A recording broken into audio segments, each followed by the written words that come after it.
Hey everyone, I'm Steve Brown with It's My Railroad, and sometimes I get sidetracked.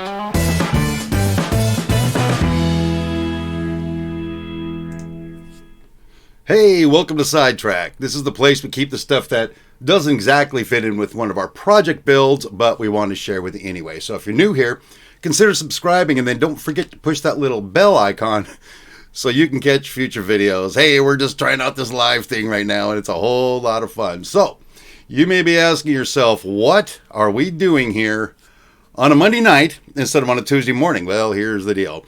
As many of you know, we've been asked by YouTube model builders to be on their live broadcast on August 14th at 9 p.m. Eastern Time. And so in anticipation of that, we wanted to just get the equipment going, make sure everything's working right. We've never gone live here before on this particular channel.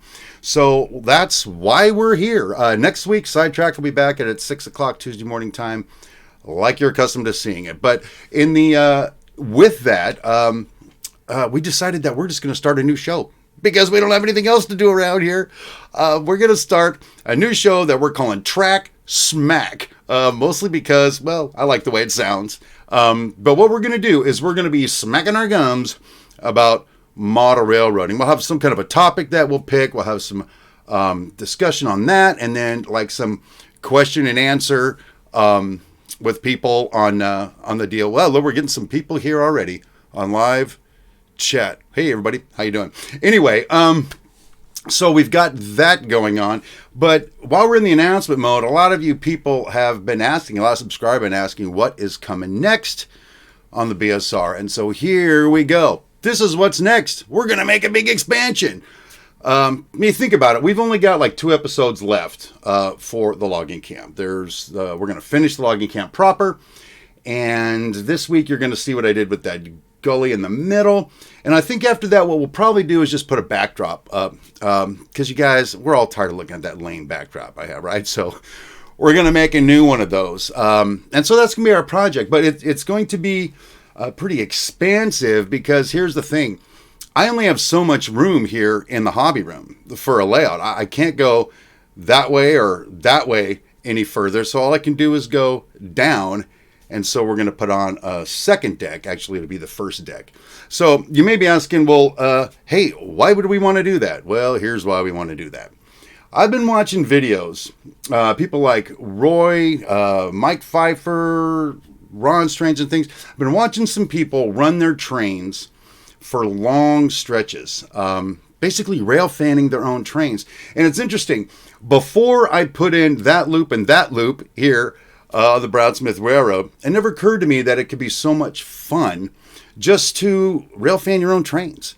And so what I want to do is add a second deck where it's mostly built around running longer trains. Now, here's the idea, and as we move forward, I'll give you more details later, but here's the idea. I'm going to take a track that comes out of Sidetrack. Oh, we're on Sidetrack, for crying out loud. I'm going to take a track that comes out of Switch Junction. We're going to come down through a helix, onto a mezzanine, and come down to the bottom deck. Now, here's what's going to happen. I'm going to have 3 modern locomotives that are going to pull loads up a 5% grade, modeling something similar that's actually here in California. I'll show you that later. Up a 5% grade around a helix and then up into past Switch Junction into Brownsville. That's its job, is to take stuff from the lower deck up to the port, basically. During continuous operations, that train will come up past Switch Junction all the way around to Brownsville, which is right here. And then it comes back down and we'll make another loop at the bottom of the railroad in a place we're calling Fertile Valley now. And then it'll make its way back up. It's going to be a very long run. I'm going to be able to enjoy rail fanning my own trains, which is something that I've been wanting to do for a while. Now, I'm also going to have a loop down there that is going to allow some 6-axle locomotives on the BSR. If you've been watching the show, you know I bought 9 new locomotives. 3 of them are switchers, 4-axle locomotives, and 6 of them are 6-axle locomotives. Now, here's the thing. You guys know I can't run 6 axles up on the BSR. Matter of fact, I tried it. It was embarrassing. I shouldn't have even tried, but I did. What the heck? So what we're going to do though is these are modern locomotives. I got some Gevos. I got a Dash 8, sort of modern. Some big power we're going to run down there. And I've got a way to get a loop from down there up through around the mezzanine, halfway up the helix and back down. So I can watch maybe a 20-car train, like a unit train or something. I saw Roy over at the Eastern Subdivision talking about unit trains. And I just dig watching that happen. So we get to do that. And then within that, I've got a basic oval going on there, and that's for local switching operations and stuff. Now, here's the thing, and this is what I really, after all that's said and done, this is what I'd really like to share with you today. And here it is. I'm running some very modern equipment down below. Container Man 68, that's 5%, that's really steep. I know, but I only have so much I can do. Anyway, I'll show you more how we're going to do that later. So, I've got some brand new modern equipment down below. And as you know, upstairs in the logging camp, I've got a 2-truck shay. So how are those things going to coexist on the Brownsmith Railroad without looking, really out of place? I mean, people will say, hey, Steve, how many prototypical rules are you willing to break? And it's like, I'll break them all. It's my railroad. But actually, there's only so many things that I really want to do and that I even feel comfortable with. So just work with me on this for a minute. Up in the logging camp, the 2-truck shay really doesn't have a problem hanging out, right? Because it's designed to be there. A lot of manual labor going on. Maybe that camp's set in the 1850s, 60s, 70s, maybe 1890. Somewhere in there. Who knows? Turn of the century. The shay comes down into Switch Junction, and that town has got some more modern stuff and some older stuff in it.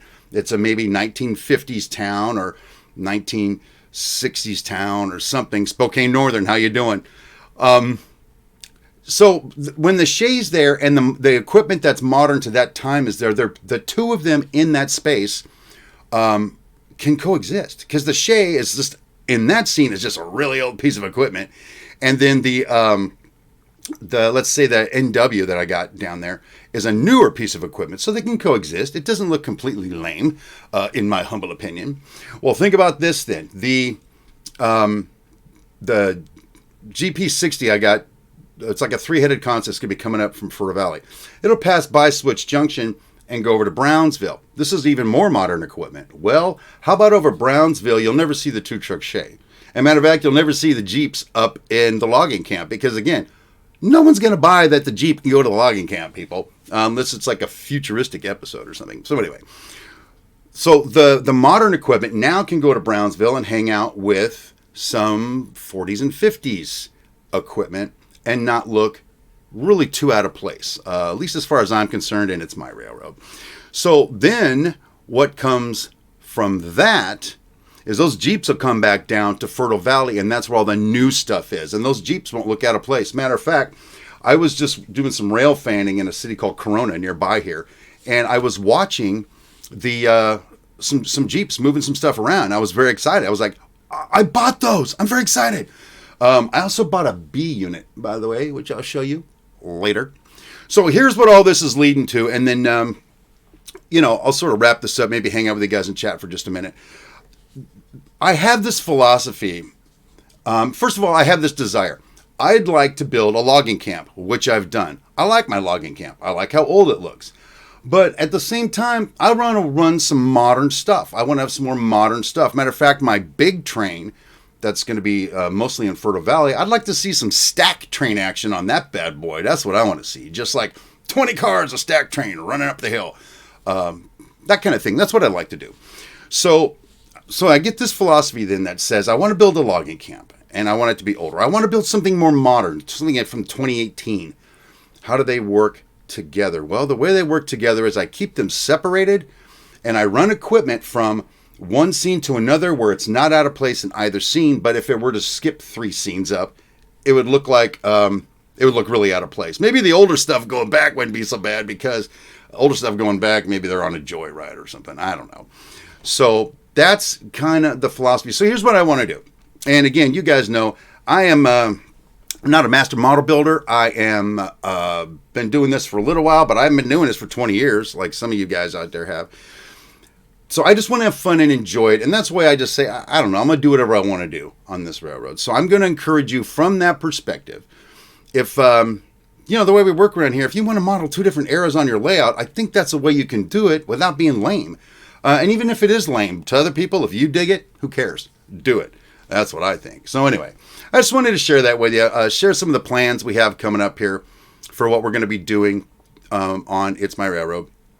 And looking over chat here, we got Hot Rod Rodney's here. Rodney, what are you doing, man? Cheryl Crow. Now, Cheryl Crow, I see your name. Are you the Cheryl Crow, the artist? You got to let me know. Because if so, you're as important as everybody else on my show, just so you know. Oh, who else we got up there? I saw my daughter go by. She loves me. That's phenomenal, isn't it? Don't you wish your daughter was on chat with you right now? Okay. Hey, listen. This is where we're at. Now, a light just popped on behind me. My house is haunted. We'll leave it on. I don't know. It's our first broadcast. What do you want me to do? I am here from your advertisement on YouTube. That's the only advertisement I watched all the way through. Train Maniacs, thank you for that. And I presume that means you subscribed. Love having you on board. Jake and Steve Reinhardt, Jeremy Johnson. Boy, a lot of subscribers popping up tonight. And I didn't even announce we were going to do this. This is pretty exciting. Hey, listen, let me ask you a question then, since I got your attention briefly. Do any of you guys mix your eras on your layouts? Just let's look at it in chat right now. Just tell me what you think. Oh, my other daughter is on now. Hi, Marissa. How are you? And Cheryl Crow says she wishes she was the real Cheryl Crow. Hey, well, you're special to me, Cheryl. I'm looking over here because that's where my chat window is. Jeremy Johnson watched my ad. I love that ad. I didn't even pay for it. Well, kind of. So, again, the topic at hand. Have you guys mixed any eras on your layout? How's that working out? Did it work? Doesn't it work? Courtney, you're right. It is my railroad, and GPs can go anywhere they want to go. Matter of fact, the 4-axle GPs can actually make the turns up on the layout. That's just with me when I tell my story. If you guys watch the Sidetracked episode talking about your railroad story, I try to stay true to my story, even though I push the envelope. You know what I'm saying? Here and there. You guys have watched me push the envelope. Whatever. It's a lot of fun. Who cares? Most entertaining model railroad channel on these days. Hey, Cloverdale Rail, shout out to you. Mostly it's because I have no idea what I'm talking about. I just make this stuff up as I go along. But I'll tell you, it's a lot of fun that we're having over here. So, you know, a Sidetracked episode is not necessarily supposed to be a 1 hour epic. So I'm going to just go ahead and do a little signing off action right now. But by the way, I really appreciate you guys coming by. And what I'd like you to do, I'd like you to keep in mind that the Sidetrack show will be back at 6 o'clock Tuesday morning next week, just like it is. The It's My Railroad show, of course, still going to be on Thursdays at 6. And now the new Track Smack show is going to be on 7 a.m. Saturday mornings. These are all California time. Listen, on Saturday, if you got nothing to do, why don't you grab a cup of coffee, just come hang out with me. It'll be a lot of fun. But anyway, that's all I've got for now. Thank you for joining me, guys. And again, my name is Steve Brown, and rail on, my friends.